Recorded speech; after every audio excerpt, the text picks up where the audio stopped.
Hello, wrestling fans of the world. Welcome to another edition of Ring Respect Radio. I am your host, the Real Bobby Munson. WWE Elimination Chamber has just wrapped. But before we go into my review of it, go ahead and click subscribe down below. Turn on the notifications so you know whenever we release new content here on Ring Respect Radio. Now, on to WWE's Elimination Chamber. We started off the night on the kickoff show. We had the Good Brothers, Carl Anderson, Luke Gallows taking on the team of The Miz, Taraj, Bo Dallas, Curtis Axel. It is what it was, folks. It was an okay match. Nothing to get too excited about. Nothing too big to mention. The Good Brothers going over. Personally, I think that the build of the Good Brothers, this, push that they're currently getting in WWE, I believe should lead to them taking on the Bar at WrestleMania. I think that is the best match and plan for the Raw Tag Team Championships, but we'll have to just wait and see. Hopefully something will start to unfold tomorrow night on Monday Night Raw. We go on to the main show, and it is going to be the Women's Elimination Chamber match kicking off the program, the first ever Women's Elimination Chamber match. So we had Alexa Bliss defending her Women's Championship, her Raw Women's Championship, against Sasha Banks, against Mickie James, against Mandy Rose, against Sonya Deville, and against Bayley. Bayley and Sonya Deville were the first to enter into this particular match. They did a spot there where they actually did the flip where Bayley catches onto the side of the chamber, very reminiscent of the way that Rob Van Dam did the same thing back in the first Elimination Chamber match at Survivor Series in 2002. So a nice little homage that Bayley did to RVD's moment back in 2002. Mandy Rose would then enter the match next, giving Absolution a big advantage, the 2-on-1, but Bayley would not go down easy. She went in with a fight against the two of them, really holding her own for a while before the numbers game got the best of her, and the two continued on their malicious attack. However, she would find saving grace in her friend Sasha Banks entering the match next up, so then there was a little bit of hope there for Bayley as the two of them were able to partner up. Mandy Rose is then eliminated via tap out. Sasha Banks putting her in the bank statement. Mandy Rose is eliminated from this particular match. Mickie James then enters the match, and Mickie James would then take Sonya Deville out when she jumped off of the chamber pod. Very cool moment for Mickie James. Great way of doing that. Absolution, first two members out of this match. And then we would go on. Bayley would then take a pinfall win over Mickie James, putting Mickie James out. So that is the first three from the match gone. Then we would see the dissension begin. Sasha kind of, almost heel tactic like going after Bayley in this match. So kind of teasing that whole dissension between these two. Alexa would then go on to take the pinfall over Bayley, putting Bayley out of the match. Then we got that awesome spot too, the Twisted Bliss from the top of the pod. Amazing, amazing look. Alexa then will go on to pin Sasha Banks and retain her Raw Women's Championship. What did I think of this Women's Championship match inside the Elimination Chamber? I thought it lived up to all the hype. In fact, it was great. Very memorable for the first ever Women's Elimination Chamber match. So excellent work done by all six of these women. Then afterwards, that promo that Alexa Bliss did was just phenomenal. The way she had everybody eating out of the palm of her hands, thinking that this is almost like a babyface turn of sorts, and then to just turn it around like she does right into that heel-like promo. Very excellent work by Alexa Bliss. She is going to be heading to WrestleMania to defend her Raw Women's Championship. But we got to find out against who just yet. The night would continue to go on. But up next, we had the Raw Tag Team Championship match. The Bar defending against Titus Worldwide. Titus Worldwide holding, I believe, 3 victories over the Bar so far leading into this match. I think I said it from the start, guys. Titus Worldwide is great. I really like the teaming of them, but there needs to be more build before they get a title win over the Bar, especially leading into WrestleMania. The Bar ends up picking up the win here. Titus Worldwide not looking weak, though. Very good match between the two teams. Bar definitely picking up the win. And again, I'm really hoping that they're leaning towards the Good Brothers versus the Bar at WrestleMania, because I believe that is the match that we deserve to see. It's the match that's going to really interest the fans when it comes to the tag division on Monday Night Raw anyway. Up next, we would have the match that's going to shed a little bit more light, hopefully, on the women's title going into WrestleMania. It's Nia Jax taking on the undefeated Asuka, and wow, did they do a big job of doing the hype video for Asuka about her current run with this undefeated streak and just how important it is, almost to the point where you kind of wonder, it's like, would they dare to pull the trigger and have it end tonight? Are they giving all this hype just so that it could end? Well, lo and behold, as I said, I didn't think it was going to happen tonight, and it didn't happen. But what a match it was. Definitely the best encounter that these two have had. I really like this match in particular, and in fact, it piqued my interest. It didn't start off the greatest, but once it really got into it, both women gave one hell of a performance, and it was fantastic to watch. So I really, really enjoyed my time watching this particular match. So Asuka picking up the win, Nia giving her a beat down after that, and then smashing Asuka into the barricade. So Nia might have lost, but she definitely got a lot of that heat back after she did the attack on Asuka after the match. Now, what does this mean for the Raw Women's Championship at WrestleMania?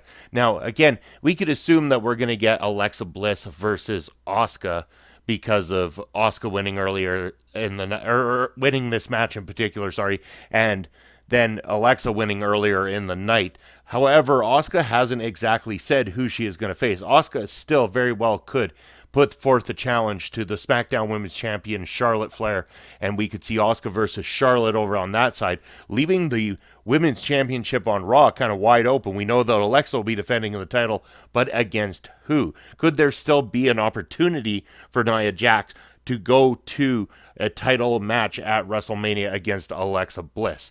We will just have to wait and see. I'm sure more will unfold tomorrow night on Monday Night Raw. After this one, we had a match that I was definitely looking forward to. Matt Hardy, Woken Matt Hardy versus Bray Wyatt.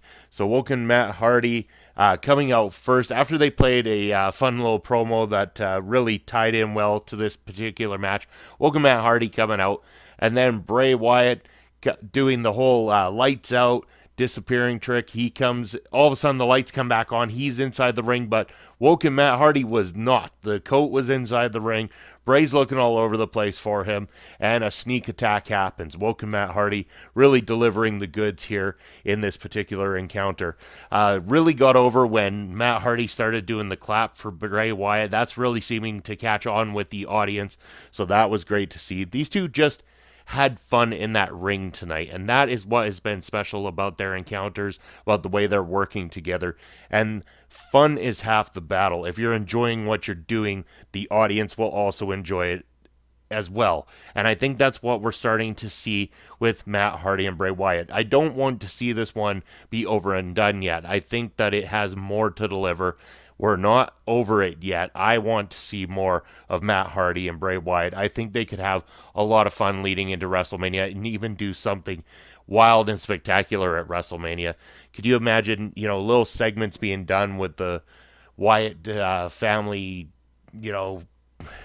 compound, or the Hardy compound, or anything like that, And, that whole thing could have little segments that aren't long. They don't have to be long and drawn out to the point where they'll bore the audience that's live there. But if they are little pre-taped segments that happen in between things, leading to some sort of brawl that breaks out at WrestleMania, it could be a lot of fun if done right. And hopefully they will take an opportunity to do something like that. It's hard to say, because WrestleMania being as stuffed as it is with some of the matches that are going to be on the card, it's hard to say if they'll even get a WrestleMania match against each other. Only time will tell, but, one can pray that we're going to get something a little crazier, a little bit more wild with the whole Woken Matt Hardy Bray Wyatt segment. Yes, so anyway, that one wrapped up. Woken Matt Hardy getting the victory, looking strong in this, bouncing back. So, again, with that win, I hope definitely they're going to lead to something else. There's got to be more to come from these two guys. So next up, we had Rowdy Ronda Rousey's contract signing to the Raw brand. And, they played a nice hype video for Ronda Rousey coming out.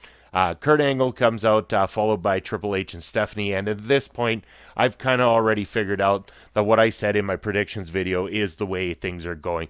This looks like a total setup for a tag team match. Triple H and Stephanie versus Kurt Angle and Ronda Rousey at WrestleMania. And I believe that I might be correct on this one. So, Ronda Rousey comes out. And Kurt Angle's kind of acting weird as Triple H is talking to him right before Ronda signs her contract. And then he reveals that they've been trying to manipulate her so that they could get her into Raw since, what she did to them and embarrass them at WrestleMania 31. So, as that's being said, Kurt Angle gets, frustrated looks from Triple H and Stephanie, but then is kind of taken away. They kind of shrug it off in this very almost silly type segment at first. It kind of felt that way. Ronda on the mic was, not that engaging at first. I think she's got a long way to go when it comes to her mic work.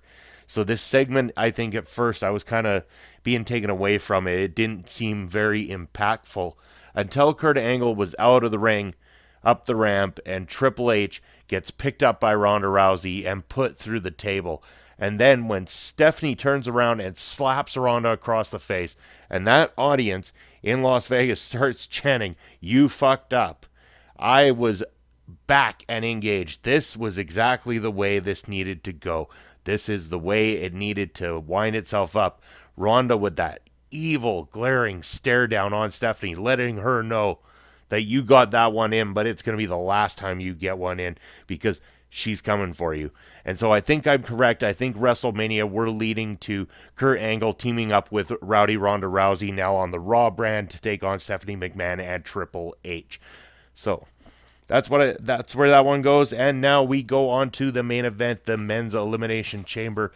The premise of this one is the three guys are going to start because we got 7 men in this Elimination Chamber match. This is the largest one yet. The winner of this one will get an opportunity to face Brock Lesnar at WrestleMania for the WWE Universal Championship. So we have the following contestants. It's going to be Elias versus Braun Strowman versus John Cena versus Roman Reigns versus The Miz versus Rollins versus Balor. Balor, Rollins, The Miz, the first 3 to start the match off. Before the match starts off, though, we got a nice little song number from Elias to start off the evening. What great charisma this guy has. Really bringing people back into it, really getting them excited for that main event. He has the star quality that WWE is known to produce, and big things are coming Elias's way. The match starts off, though, with those 3 particular guys, and a great start to the match. John Cena would then enter the match next, followed by Roman Reigns, then Braun Strowman. That was when The Miz does that run up to the top of the pod. Braun goes after, chasing him at an incredible speed for a man his size. Braun then tosses The Miz off of the pod into the other superstars in the ring. So a nice, beautiful spot there. Great use of the pod and everything. Braun would then go on to pin The Miz. And this would be a record-breaking night, folks, because Braun would pin The Miz. He would then go on to have Elias enter and pin Elias. He would then pin Cena, Balor, Seth Rollins, and then lo and behold, we're left with Roman Reigns versus Braun Strowman. And I think we all knew where this one was going. There was not going to be any last-minute changes. We all love Braun Strowman and what WWE has done with him, and yet you had to know in the back of your minds that this one was going to Roman Reigns. So no matter what happened tonight, they had to put Roman over. So Braun falls victim to, multiple Superman punches and spears and everything that can be thrown at him inside of this chamber. Finally takes the pinfall from Roman Reigns. Roman is going to go on to WrestleMania to fight Brock Lesnar for the WWE Universal Championship. Braun got a little bit of his heat back, beating Reigns up after the match, throwing him through one of the pods, breaking the plexiglass itself. So, Braun getting a little bit of heat back. My only wonder again is, where do they take Braun Strowman from here? What is left for Braun Strowman leading into WrestleMania? Very curious to find out what happens tomorrow on Monday Night Raw. So hopefully you'll be turning into Monday Night Raw to see what happens as we're on the road to WrestleMania. As always, wonderful that you've been tuning into the show. Thank you very much to all who have currently subscribed, and you haven't done so yet. Please take a moment to just click the subscribe button down below, like this video if you enjoyed your time here, and make sure to turn on notifications so you know anytime we deliver new content here at Ring Respect Radio. If you want to let me know what you thought of the show or any opinions on tonight's WWE Elimination Chamber, you can let me know down in the comments section as well. Make sure to tune in this week, as I'll make sure to come at you with all the coverage I can. WWE, Raw, SmackDown, NXT 205 Live, and yes, in 2 weeks, we're going to be building up to Fastlane from the SmackDown brand. That's coming up as well, so keep tuned in to Ring Respect Radio as we get our predictions video up for that very soon as well, too. That's going to be it for me today. I've been your host, the Real Bobby Munson. You've all been wonderful, and as always, until next time, either get real or get Munson. Bobby out.